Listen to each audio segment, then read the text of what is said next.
Hello and welcome to the Grand Line Review, your source for everything One Piece. Today we are going to be furthering our quest to construct the Devil Fruit Encyclopedia by examining the Hana Hana no Mi. The Hana Hana no Mi is a paramecia type fruit that allows its user to fabricate portions of their body onto any physical surface, including living things, but not including sea stone. And yes, that does sound really weird, but it's surprisingly cool. It was eaten by one of our key protagonists in the series, Nico Robin, and made its partial debut during the Whiskey Peak arc, although it wasn't revealed completely until the Alabaster arc. The Hana Hana no Mi derives its name directly from the Japanese word for both flower and bloom, being hana, which in itself references the fruit's nature of being able to sprout body parts. In regards to the English translations, both Viz and Funimation decided to call it the flower fruit, which seems pretty reasonable. However, we encounter an odd situation when it comes to the 4Kids dub, as they did not translate the name at all, deciding instead to keep it as the Hana Hana, despite that having absolutely no meaning in English. So that's either a very interesting or a very lazy choice there. But to really kick things off, I'd like to say that the Hana Hana no Mi is one of the most versatile devil fruits we have seen thus far in the series as a whole, let alone the encyclopedia. I mean, just imagine everything that you are already capable of doing with your mere one body. It's an awful lot of things. And with the ability to replicate any part of it, the amount you'd be able to do at any given time undergoes significant multiplication. Many hands make light work after all, and therein lies the key advantage of the Hana Hana no Mi. Arms and hands are stupidly useful appendages. Just imagine how much you can lift currently with your mere 2 arms. Now add another 2 arms and all of a sudden you can lift roughly twice as much. And let's say you were capable of lifting, 30 kilograms on your own. With 2 more arms, that should be 60 kilograms, and so on and so forth until you sprout a total of 100 arms, which was the maximum limit of Nico Robin pre-time skip, and all of a sudden you are lifting 3 tons. And yeah, I know that's not exactly right, because lifting also takes into account a wide array of other bodily muscles, but these extra arms are still going to make you pretty absurdly strong. Of course, probably more so than any other devil fruit, the true strength of the Hana Hana no Mi is directly related to that of the user, given that they are sprouting duplicates of themselves after all. So the more flexible, durable, or stronger one is, the more options this fruit will open up for you. There are of course limitations to these abilities, other than the maximum number of sprouting any particular body part, most notably being that the user of the Hana Hana no Mi can sprout on any surface, however they are only able to do so within a radius of 200 Hana Hanas.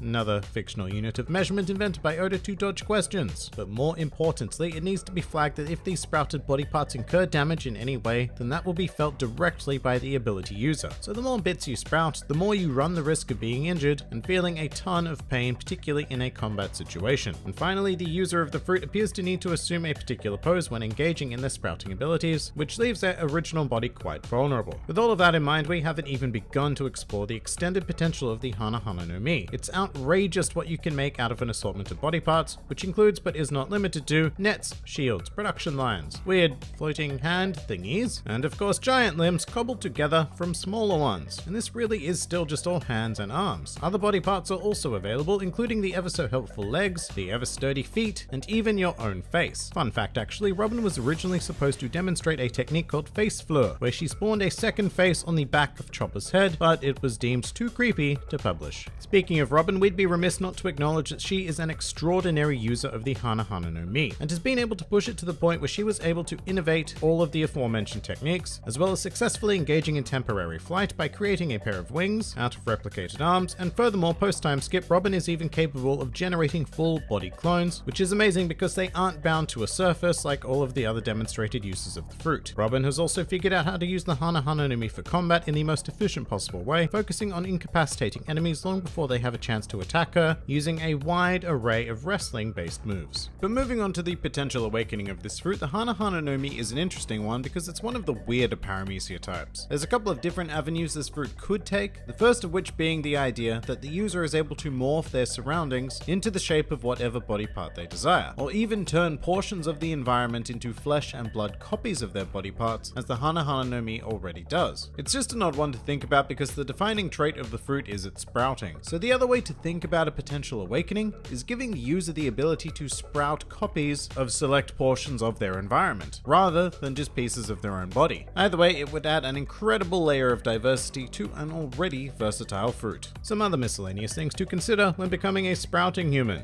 Despite the emphasis I've been placing on arms and hands during this video, the idea of sprouting feet really needs a bit more focus, because essentially, with the power of the Hana Hana no Mi, you would be entirely capable of adding feet to anything and turning it into a walking object. Another thing that really needs a bit more emphasis is that this fruit lends itself almost exclusively to ranged combat. Should an opponent ambush or break through to the user of the Hana Hana no Mi, then there would be very little recourse. But in essence, the Hana Hana no Mi is a Swiss Army knife of devil fruits. It would suit just about anybody who consumed it to varying degrees, although I think it would find a natural home with those who are particularly intelligent or artistically inclined in order to explore the full potential of the fruit. And with that in mind, honestly, I believe that the Hana Hana no Mi is one of the best devil fruits in the entire series. It probably never gets that kind of recognition because it's not as naturally destructive as most, nor is its user particularly focused on fighting, but let's go so far as to dumb down the criteria to basic combat for a second. Can you imagine how ridiculously amazing the Hana Hana no Mi would be in the hands of somebody truly powerful like Katakuri or Kaido? It would be absolutely berserk. There are very few fruits in the series that I would rather eat than the Hana Hana no Mi, and those happen to be some of the most ridiculously overpowered ones in existence, so we are going to be awarding top marks to this phenomenal fruit.